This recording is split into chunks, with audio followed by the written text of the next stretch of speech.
Simson ini merupakan suatu tanda rahmat Allah, nazir, ya. Jadi dia ini akan menjadi nazir. Maka Simson ini diberikan karunia Allah, yaitu rambut yang tidak akan bisa digunting atau dipotong pakai benda tajam kalau dia tidak berkenan. Maka Simson ini menjadi suatu tanda. Seorang abdi Allah memberi kabar sukacita kepada istri Manoah, orang saleh itu. Sang istri akan mengandung di hari tuanya, pada akhirnya lahirlah si manusia perkasa, yaitu Simson. Jadi kalau kita lihat, ayah Simson ini begitu setia kepada istrinya. Walaupun istrinya ini mandul, dia tetap tidak menceraikannya. Nah, ini adalah tanda rahmat ilahi. Mengapa ya Simson itu menjadi berkat bagi, bukan hanya bagi ayah dan ibunya Manoah, tapi akibat kesalehan Manoah ini. Manoah yang saleh ini menjadi pribadi yang bertekun di hadapan Allah. Ya. Dia tidak pernah tidak menyandarkan hidupnya kepada Allah, maka disebut saleh. Ya, dalam perjanjian lama disebut mursid. Ya. Orang yang saleh atau orang yang mursid ini menjadi rahmat bagi semua orang, termasuk bagi istri dan anaknya. Sehingga ya kita tahu apa yang dilakukan oleh Manoah yang saleh itu, ya. Kebetulan dia berada di kota Jora, dari keturunan Dan, namanya Manoah. Jadi Dan ini adalah 12 ya, anak Israel. Ya. Tetapi kalau anak Yakub sendiri itu ada 13. Ada satu perempuan yang bernama Dina, ya. Tapi kalau anak Israel itu atau anak Yakub berubah namanya menjadi Israel, itu ada 12 karena keturunan dari yang laki-laki. Nah, Dan ini adalah anak dari, ya, kalau kita lihat Lea dan Rahel ini kan saling bertengkar, ya. Harusnya Rahel ini kan ya dapat dikawini oleh Yakub, tetapi karena kepicikan Laban, maka Lea lah yang diberikan kepada Yakub. Akhirnya Yakub baru terkejut karena memang waktu itu kalau adat orang sana itu kawin itu pakai telukung. Telukung itu ya semacam cadar. Ya. Jadi ada upacara ritualnya sesuai dengan tradisi mereka. Ya, ya kita anggap bukan tradisi orang Yahudi dulu, karena Laban itu bukanlah orang Yahudi. Kita tahu kalau orang Yahudi itu berasal dari keturunan Yakub. Sedangkan kalau ada tradisi perkawinan mereka, berarti ada perkawinan tradisi suku-suku yang ada di sana, terutama ya abangnya Ribka, karena Laban itu adalah abangnya Ribka, ya, kerabatnya Ribka. Nah, tradisi di sana sehingga pada malam pengantin dilihatnya, kok Lea begitu, ya kan? Maka si Laban bilang tidak baiklah untuk ya kalau kawin dengan adiknya sedangkan kakaknya belum kawin. Akhirnya ya, karena Laban ini sayang dengan Yakub. Yakub itu pandai bekerja, rajin, dan bahkan ya rezekinya berlimpah-limpah karena berkat dari bapaknya tadi itu, ya.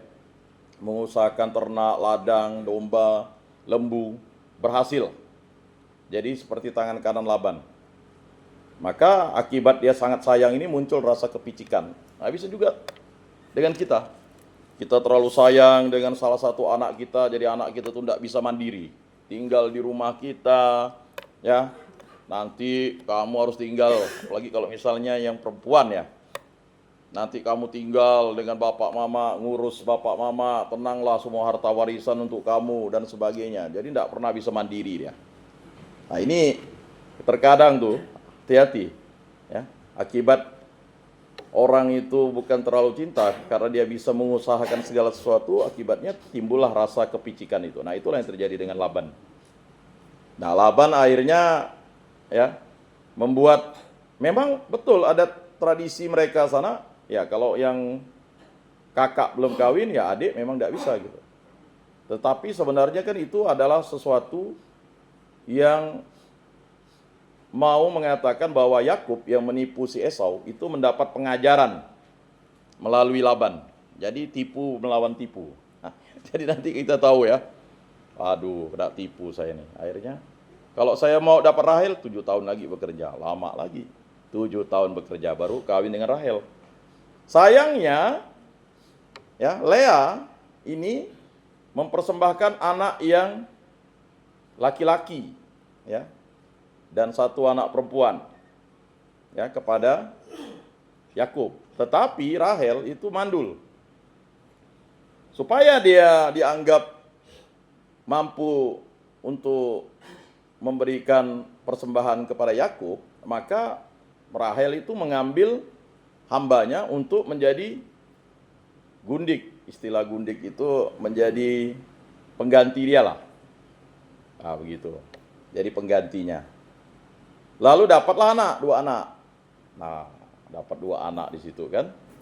Tapi tidak mau kalah set juga si Lea juga ngambil lagi gundiknya juga atau hambanya, diserahkan kepada Yakub, dapatlah dia. Nah, jadi begitu. Tetapi uniknya setelah mereka memancing itu, rupanya si Lea ini hamil lagi. Nah, dapatlah anak tuh. Ya. Jadi dari istri ya, hambanya si Rahel itu dapat 2 anak laki-laki, dari hambanya si Lea itu dapat 2 anak. Nah, karena dia sudah mempersembahkan anak laki-laki, ya mau tidak mau Yakub harus mengatakan itu istrinya. 2 istri yang sah dan 2 istri sebagai ya hamba. Tetapi karena dia memiliki anak, jadi total anak Yakub itu. Dan uniknya lagi ya, setelah mereka mempersembahkan masing-masing hambanya kepada Yakub dan saling berkompetisi lah ya untuk melahirkan anak. Jadi anaknya si Lea itu sudah 4 laki tambah perempuan 1, 5. Kemudian dia dapat anak lagi 2 ya. Kalau tidak salah 1 anaknya lagi ya, jadi 6. Kemudian 2 lagi ya, 7. Ditambah dengan anak dari hambanya itu 2. Anak dari Rahel 2, hamba Rahel 2. Jadi totalnya ada ini ya, 11. Lalu ya Tuhan berkehendak untuk membuat Rahel itu hamil. Nah, Rahel hamil, dapatlah anak yang namanya Yusuf dan Benyamin. Nah, Benyamin ini nanti dia ya, karena orang Israel itu mau menuntut sama seperti bangsa lain, maka muncullah Saul dari suku Benyamin yang akan menjadi raja pertama. Nanti barulah diganti oleh ya Daud, anak dari tunggul Isai atau dari keturunan ya Yehuda. Yehuda itu anaknya dari Lea. Jadi Yehuda itu anak keempat. Anak pertama itu ya yang namanya Ruben itu tidak mendapat berkat karena dia melakukan perzinahan, tidur dengan mamanya. Maksudnya mamanya yang hamba dari antara hamba dari Rahel dan hamba dari Lea. Ya. Karena mungkin cantik kali hamba mamanya ini ya. Makanya dia hak kesulungannya hilang. Lalu Simeon dan Lewi itu hak kesulungannya hilang. Kita tahu bahwa Dina itu diculik oleh tetangga sebelah. Karena pangeran dari tetangga sebelah itu ya melihat Dina yang sangat cantik itu, akhirnya ya dalam bahasanya dia paksa Dina itu untuk menikahinya karena diculik. Lalu ya Simeon dan Lewi ini merencanakan sesuatu yang jahat. Yakub sudah mengatakan ya oke lah, ya kan? Asalkan kalian disunat. Nah, jadi ya adik iparnya disunat, ya. Kemudian ya besannya disunat dan semua orang di tetangga sebelah itu disunat yang laki-laki. Lalu Simeon dan Lewi ya merencanakan sesuatu yang jahat, yaitu ketika mereka selesai disunat langsung dibantai, kan tidak mampu. Orang pas lagi kesakitan disunat. Jadi anak-anak Yakub itu, Simeon dan Lewi itu akhirnya membunuh mereka menggunakan pedang. Nah, jadi itulah karena dia hutang darah, akhirnya Simeon dan Lewi ini ya tidak dianggap mendapat hak kesulungan. Akhirnya jatuh ke yang namanya ya, Yehuda. Nah, maka kalau kita baca ada silsilah keturunan itu, tetapi Yehuda ini sendiri juga, ya, dia juga mengalami yang namanya, ya, persoalan. Karena dia memiliki 3 anak itu, anak pertama dikawinkan dengan Tamar, lalu Tamar itu, ya, tidak pernah ditiduri oleh anak pertama Yehuda, matilah, ya, anak pertama Yehuda itu karena dia melakukan sesuatu yang jahat. Jadi kalau dalam istilah orang Israel itu, kalau sudah punya istri ya harus tidur dengan istrinya itu. Mati dia, ya, habis itu diganti oleh adiknya yang namanya Onan, anak Yehuda. Onan ini melakukan sesuatu yang lebih keji. Dia hanya melakukan hubungan segama dengan Tamar, tetapi sel spermanya itu dibuang keluar. Itu, ya, ya namanya onan, apakah ada hubungan dengan onani atau masturbasi, saya kurang paham, ya. Jadi dia itu adalah kejahatan. Jadi dia itu tidak memasukkan sel spermanya ke dalam rahimnya Tamar, ya. Mati juga dia. Lalu ada anak ketiga, terlalu kecil, masih anak-anak, ya, anak SD, ya, mau dikawinkan dengan Tamar. Lalu Tamar tuh menuntut. Akhirnya si Yehuda ini waktu dia lagi minum-minum, ya ada bar zaman dulu, ya. Jadi jangan pikir orang zaman dulu tuh udah masih kolot, ya. Udah ada bar di sana. Minum-minum lah. Jadi Tamar punya siasat supaya dia tidak menjadi aib, karena menurut tradisi di sana seorang menantu yang tidak memiliki anak, maka adik-beradik dari suaminya itu harus mengawininya. Tetapi karena Tamar juga tahu bahwa Yehuda ini mengulur-ngulur waktu karena menunggu si anak ketiganya besar, akibatnya Tamar, ya, lalu menyundalkan diri. Kata menyundalkan diri itu menjual dirinya karena dia tahu Yehuda itu sering ke sana. Di sebelah itu biasanya kalau ada bar di sana itu, ada tempat minum-minum, pastilah ada tempat persundalan begitu, ada tempat prostitusi. Satu paket itu. Kalau ada judi, kemudian pasti ada tempat minum-minum, mabuk, pasti ada tempat, ya, prostitusi. Jadi zaman dulu orang udah hebat, udah canggih. Nggak tahu lah apakah ada tempat narkoba kali dulu, mungkin ada narkoba dia, ya kan? Jadi satu komplek itu. Nah, mabuklah dia itu karena Tamar sudah tahu. Akhirnya tuh Yehuda memilih Tamar untuk dia tiduri. Lalu tiba-tiba beberapa bulan setelah itu Tamar itu hamil. Yehuda marah besar. Siapa yang menghamilimu, ya kan? Lalu Tamar tuh mau dibunuh, mau dirajam. Akhirnya Yehuda tuh batal karena tahu rupanya Yehuda yang meniduri menantunya. Makanya kalau kita baca silsilah itu, ya kan, Peres dan saudara-saudaranya dari Tamar, ibunya, ya. Jadi yang dihitung itu. Nah, itu suatu rencana yang luar biasa yang mungkin kalau kita baca. Jadi begini, kitab suci Alkitab itu tidak pernah tidak menjelaskan fakta.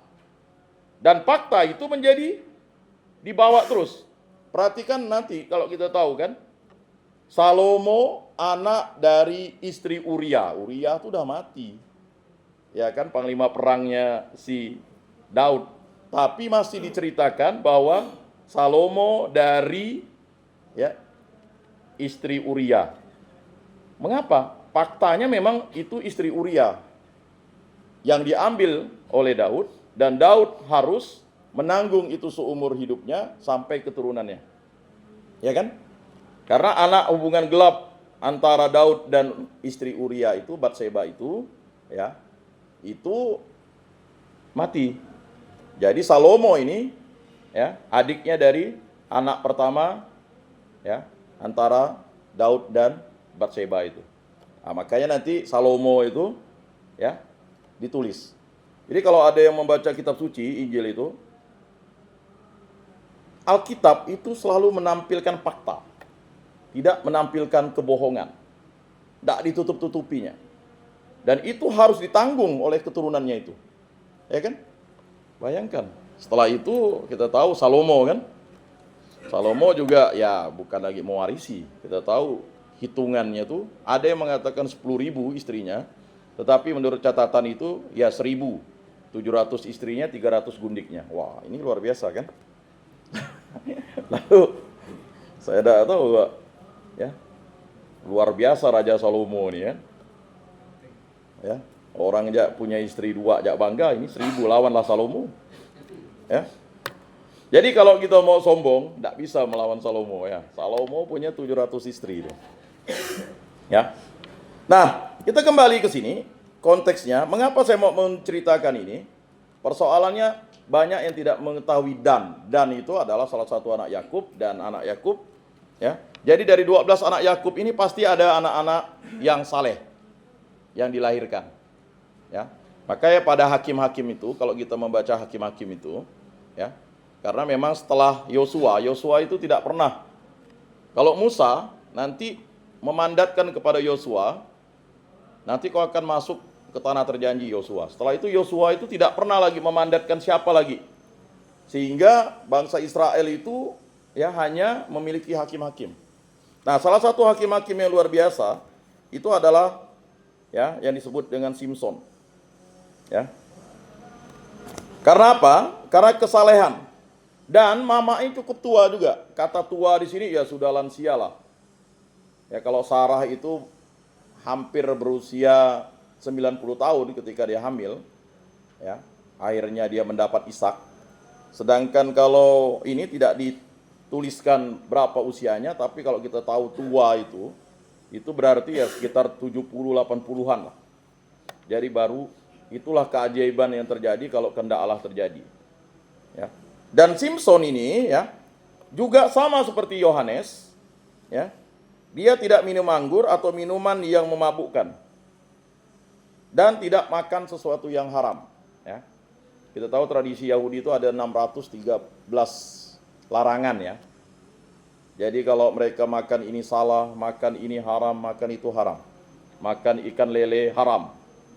Jadi haramnya orang Yahudi itu lebih ketat, lebih banyak daripada haramnya orang Islam.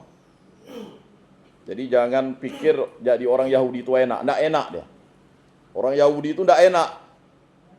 Terbelenggu atas aturan-aturannya. Makanya ada satu rabi dari Indonesia tuh, ngapain kalian mau jadi orang Yahudi katanya, berat katanya, sangat berat. Contoh dia bilang, kita kan selalu pikir orang Yahudi dilarang memakan bangkai, misalnya kayak pekasam atau misalnya binatang ini ya. Bukan, yang dimaksud bangkai itu ketika dia memotong ayam atau memotong domba, satu kali potong tidak mati, itu udah bangkai.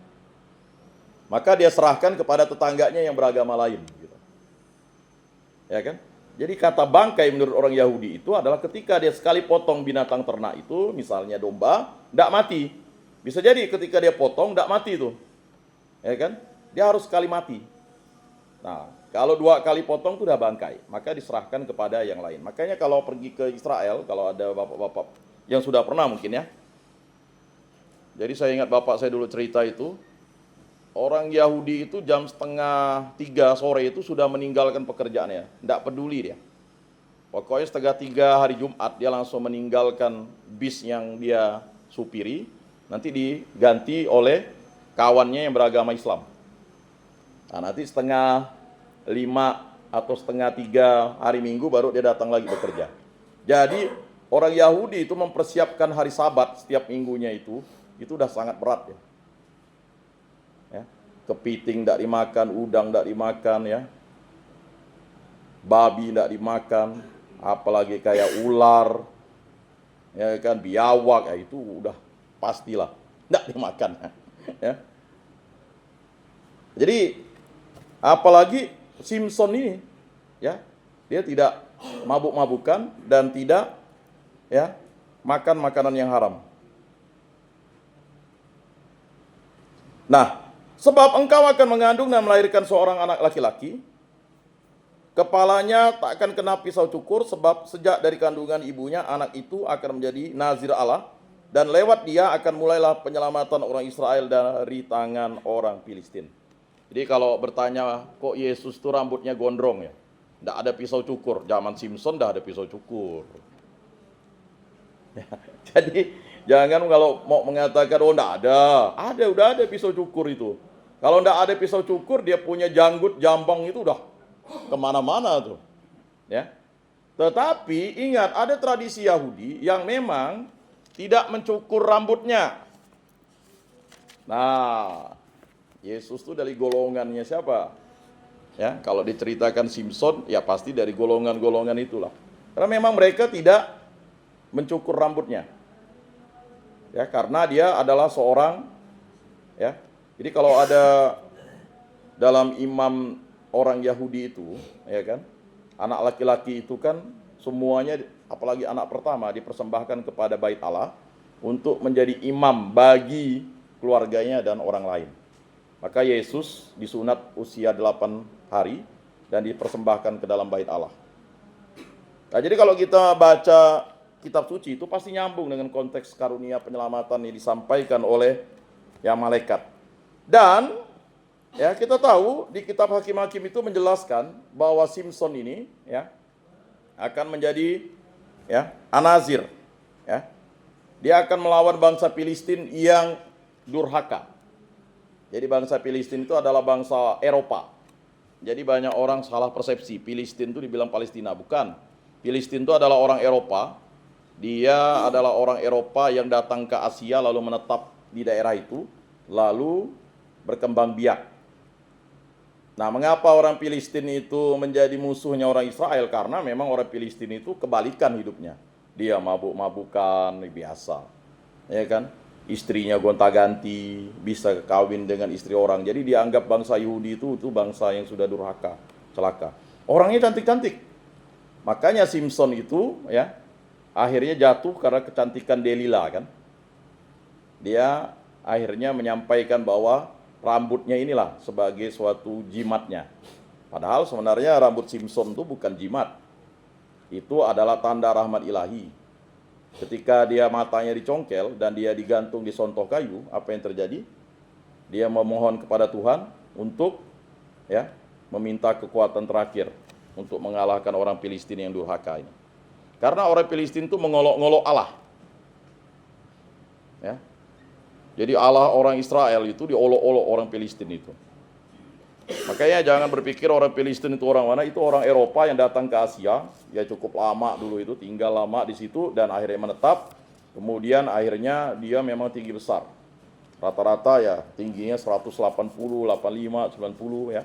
Kalau orang-orang Israel itu kan orang Asia sebenarnya, yang tinggi badannya sekitar 175, kecuali Saul yang tinggi badannya itu hampir menyampak ya serupa dengan orang Filistin. Maka dia dipilih sebagai raja.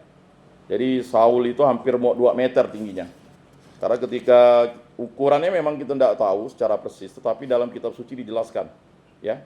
Tingginya saja itu ya orang Yahudi rata-rata itu sebahunya gitu. Nah, berarti Saul itu setinggi itulah, hampir 195 sampai 2 meter. Bapak-bapak, saudara-saudara yang terkasih dalam Yesus Kristus, ya. Dalam Injil Lukas menjelaskan suatu rahmat ilahi yang diberikan kepada Zakaria. Nah, kalau dalam kitab Hakim-Hakim tadi, malaikat itu tidak menjelaskan namanya siapa, di sini dijelaskan namanya adalah Gabriel. Jadi ada 3 malaikat yang dijelaskan dan menamai dirinya. Itu yang kita tahu, itu ada Mikael, Gabriel, dan Rafael. Jadi 3 malaikat agung Allah ini langsung mengungkapkan namanya. Makanya Gabriel itulah yang memberitahukan kabar kepada ya Manoah. Tetapi dia tidak menampilkan namanya di dalam Hakim-Hakim. Tetapi dengan Zakaria, karena Zakaria ini terkejut. Jadi begini, dia tuh ada tugas ya. Jadi orang yang bertugas di bait Allah, apalagi untuk korban bakaran itu, dia harus kudus. Jadi makanya biasanya dia dikasih tali. Kalau dikasih tali itu dia tidak bergerak, dia biasa mati. Karena di bait suci Allah itu tidak boleh sebenarnya dia kotor, mati dia. Nah, mati nanti ditarik.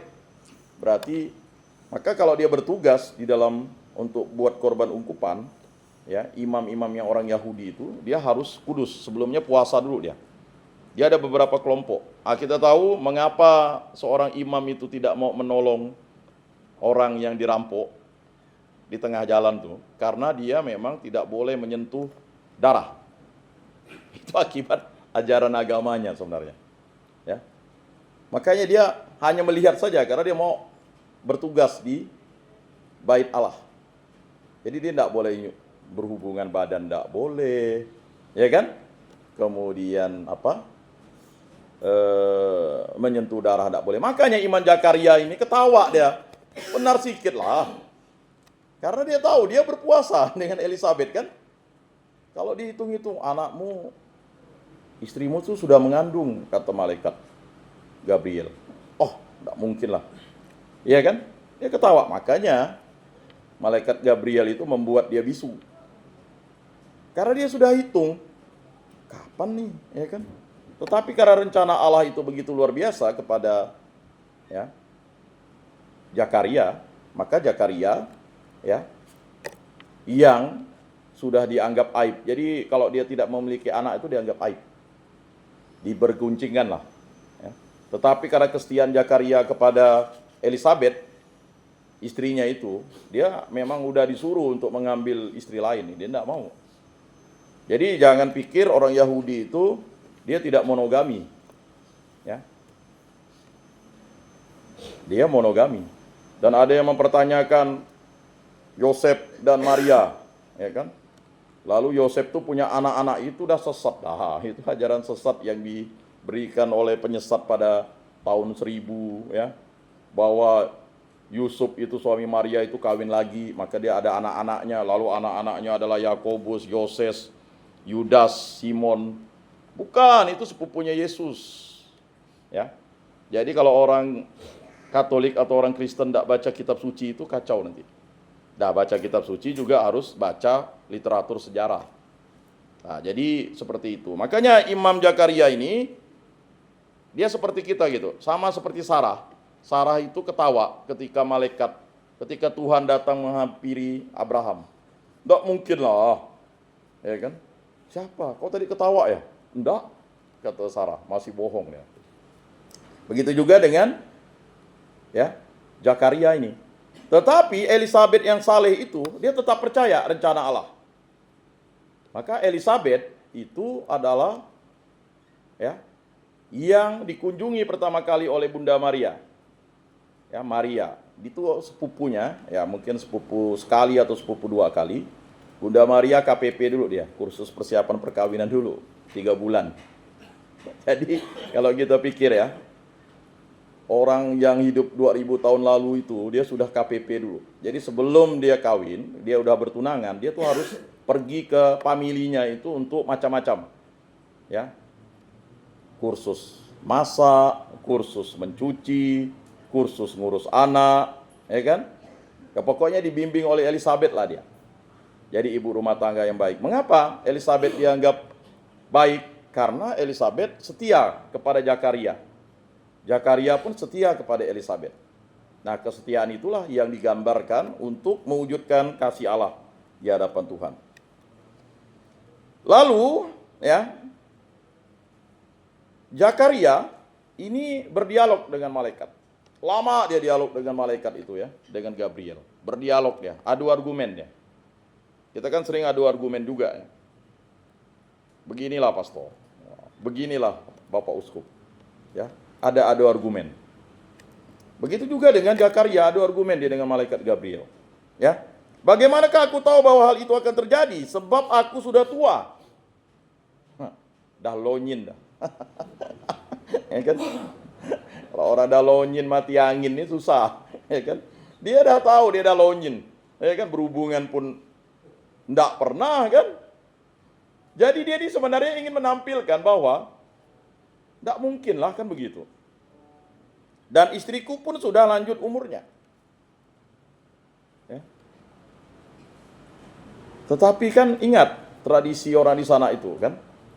Sebelum berhubungan mereka minum minuman anggur dulu. Mana dia ingat? Ya. Yehuda yang tidak ingat kalau dia niduri Tamar. Kalau Tamar tidak mengambil gemerincingnya itu, loncengnya si Yehuda. Jadi pasti itu yang menjadi persoalan. Kan tidak mungkin dia ingat kapan dia niduri Elizabeth. Tetapi yang jelas peristiwa itu adalah kehendak Allah, rencana Allah. Jawab malaikat itu kepadanya, akulah Gabriel yang melayani Allah. Aku telah diutus untuk berbicara dengan engkau dan untuk menyampaikan kabar baik ini kepadamu. Sesungguhnya engkau akan menjadi bisu dan tidak dapat berkata-kata sampai pada hari semuanya ini terjadi.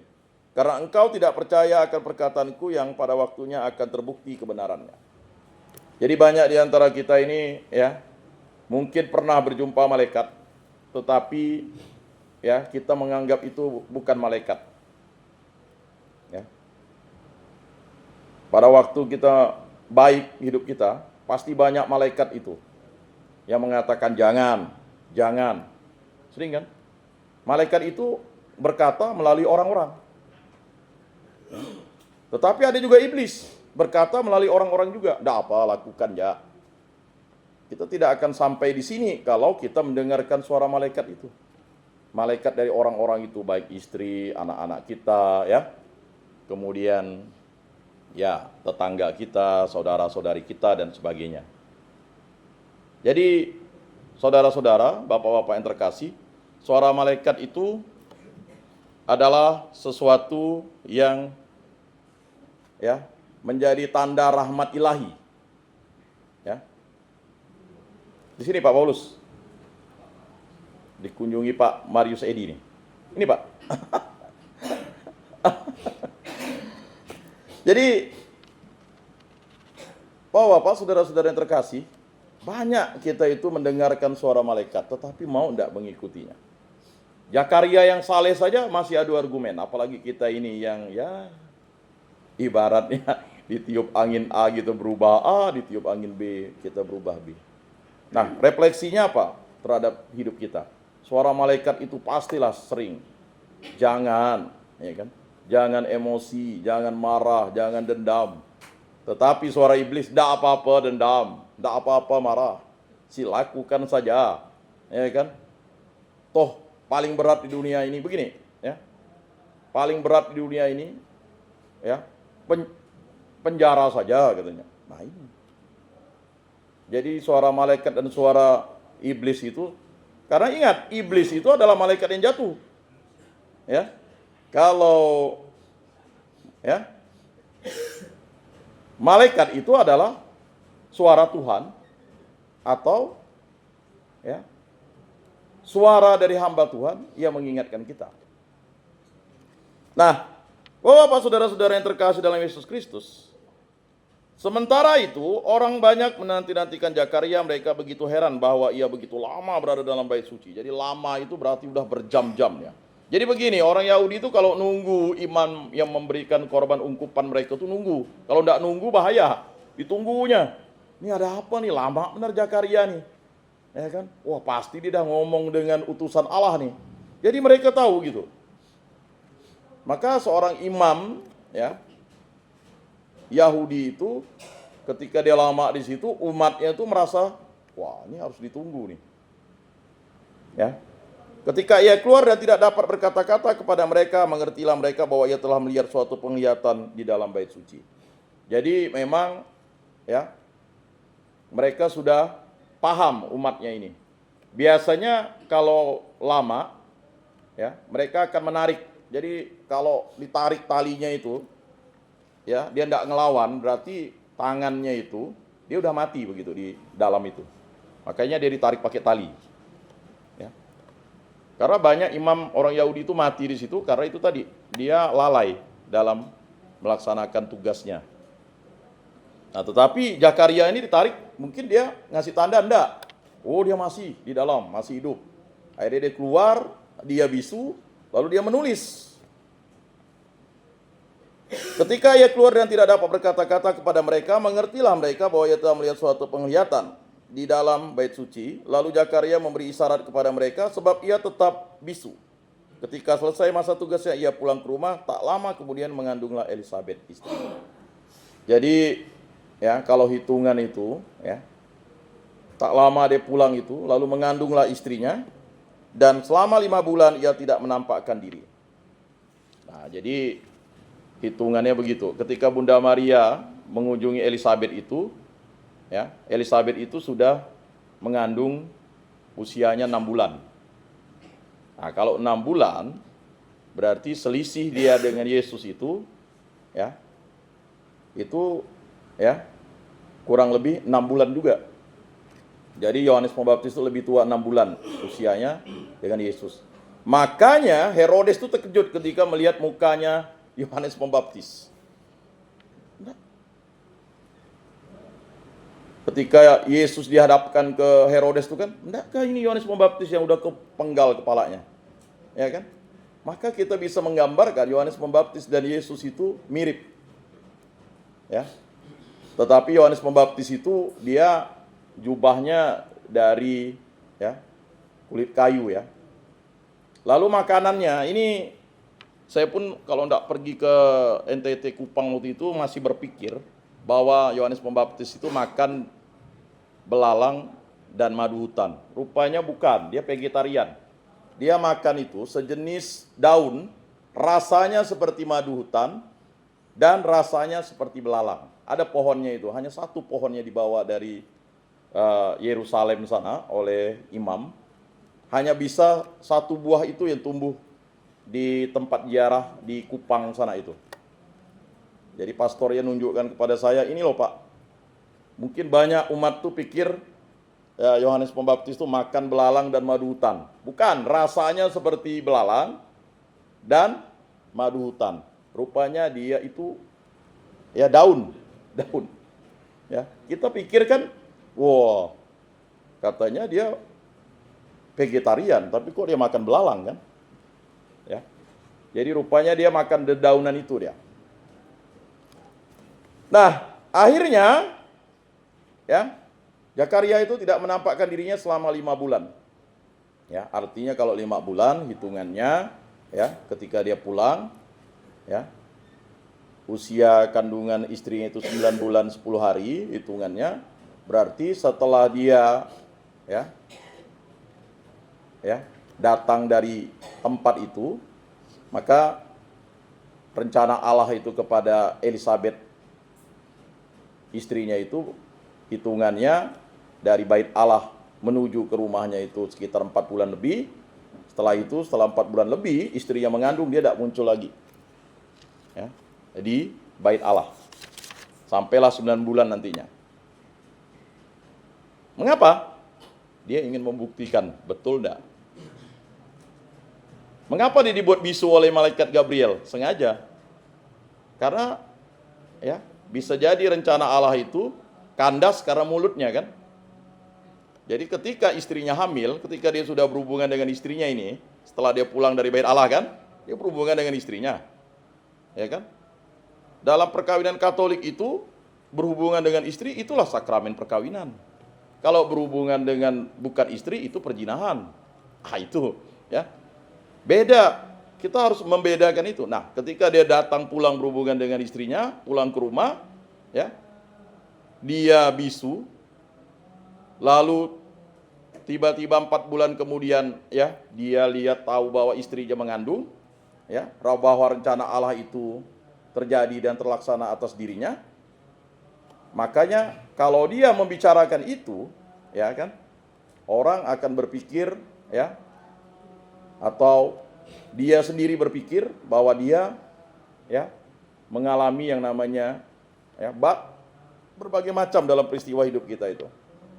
Ya, terkadang kalau belum ada pembuktiannya kan, enggak mungkin lah, kau bohong nih Zakaria, kau kan udah tua, lonyin lagi, masa bisa kan? Tapi makanya dia dibuat bisu begitu, sehingga 9 bulan kemudian ya Yohanes Pembaptis itu lahir. Dan anak yang ditulis itu namanya, kalau kita baca kisahnya selanjutnya itu Yohanes. Tidak pernah dalam keturunan dari Zakaria itu ada bernama Yohanes. Biasa mereka mengulang-ulang namanya itu. Tetapi ini namanya Yohanes. Nah, inilah suatu perbuatan Tuhan bagiku. Sekarang ia berkenan menghapuskan aibku di depan orang.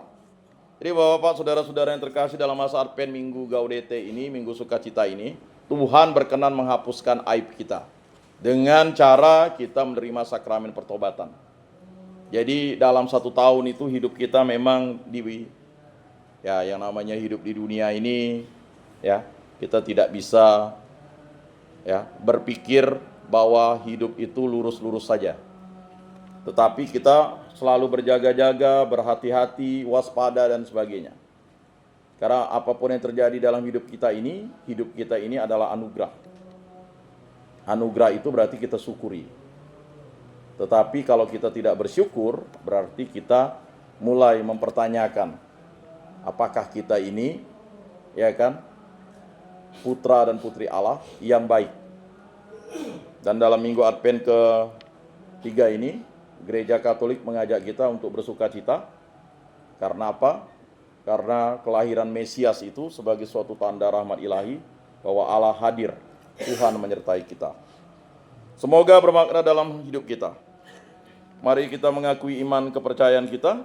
Aku percayakan Allah, Bapa yang Maha Kuasa, pencipta langit dan bumi, dan akan Yesus Kristus, putranya yang tunggal Tuhan kita, yang dikandung dari Roh Kudus, dilahirkan oleh perawan Maria, yang menderita sengsara dalam pemerintahan Pontius Pilatus, disalibkan, wafat dan dimakamkan, yang turun ke tempat penantian, pada hari ketiga bangkit dari antara orang mati, yang naik ke surga, duduk di sebelah kanan Allah Bapa yang Maha Kuasa.